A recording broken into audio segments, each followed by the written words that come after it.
जैसा कि अभी हम भी कॉलेज स्टूडेंट हैं, तो हम आपसे ये जानना चाहेंगे कि युवाओं को किस तरह की पत्रकारिता करनी चाहिए। देखिए, व्यक्ति का जो चेहरा होता है ना, वो बहुत कुछ बता देता है और जो चाल होती है, व्यक्ति की जो गति होती है, उससे बहुत कुछ सीखा जा सकता है। अभी जो युवा वर्ग आ रहा है पत्रकारिता में, सबसे पहले उसकी ज़रूरत है पढ़ने और लिखने की और चीज़ों को समझने की। बहुत जल्दी में रहते हैं लोग, कॉपी पेस्ट करके खबरों को फेंक देते हैं, उछाल देते हैं सोशल मीडिया या अन्य मीडिया प्लेटफॉर्म पर। ये कदापि नहीं करनी चाहिए। जब तक आप चीज़ों से स्पष्ट न हो, पुष्ट न हो कि ये खबर सही है, तब तक उस खबर को आपको किसी भी मीडिया प्लेटफॉर्म पे नहीं डालना चाहिए। हम आने वाले युवाओं को सिर्फ इतना कहना चाहेंगे कि आप किसी संस्थान से जुड़िए, लेकिन वहाँ जा कर के सीखिए। सीखने का काम आपको कहते हैं ना कि अगर लर्नर आप नहीं हैं तो जीवन में कभी भी राइटर नहीं हो सकते। मतलब सभी व्यक्ति को लर्नर, सीखने वाला बनना पड़ेगा, तभी आप स्पीकर हो सकते हैं या लिखने वाले हो सकते हैं। तो सबसे पहले सीखने वाला, और हम सबको यही कहना चाहेंगे, सबसे पहले सीखिए, इसके बाद आप लिख भी सकते हैं और बोल भी सकते हैं। Thank you.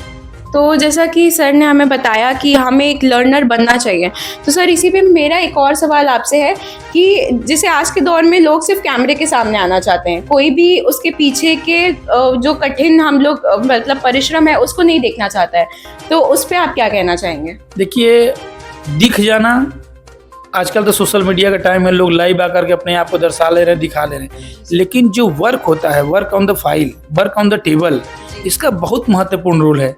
जैसे मैं अखबार प्रकाशित करता हूँ, अब अखबार की जो 3600 खबरें आती हैं ना, सब पर मेरी नज़र है। एक खबर भी अगर गलत जा रही तो उसकी टोटल जिम्मेदारी हमारी है। हमारे संपादक हैं, हमारे रिपोर्टर हैं, हमारे अलग अलग लोग हैं डेस्क पे, लेकिन सबसे अहम जो रोल है ये है कि जो भी जा रही हो मेरी पैनी नज़र से आगे बढ़े। मतलब तो आप जब वर्क ऑन द टेबल करते हो तो आपकी कहीं न कहीं जिम्मेदारी भी बढ़ जाती है, और आप उस जिम्मेदारी को निभाने के लिए आपको बहुत समय देना पड़ता है। और केवल कैमरा के सामने आकर के रिपोर्टिंग कर करके, ये देखिए, ये दो तरह की मीडिया है। अभी क्या है, एक यूट्यूबर का जो प्लेटफॉर्म चल रहा है, भाई कमाने का तो पैसा वो भी कमा रहे हैं, लेकिन यूट्यूबर कभी पत्रकारिता के श्रेणी में नहीं आया। और एक यूट्यूबर जो होता है वो जेन्युइन नहीं कहा जाता है कि ये बहुत अच्छे पत्रकार हो सकते हैं, क्योंकि यूट्यूबर की एक शैली अलग है। उनकी भाषा शैली आप देख लीजिए, या पत्रकारिता के जो मानक हैं वो कहीं वो जल्दी पूरा करने की कोशिश नहीं करते। बस वो चाहते हैं कि लाइमलाइट में आकर के जल्दी से जल्दी लोगों के बीच में जाएं और खुद को हिट करें।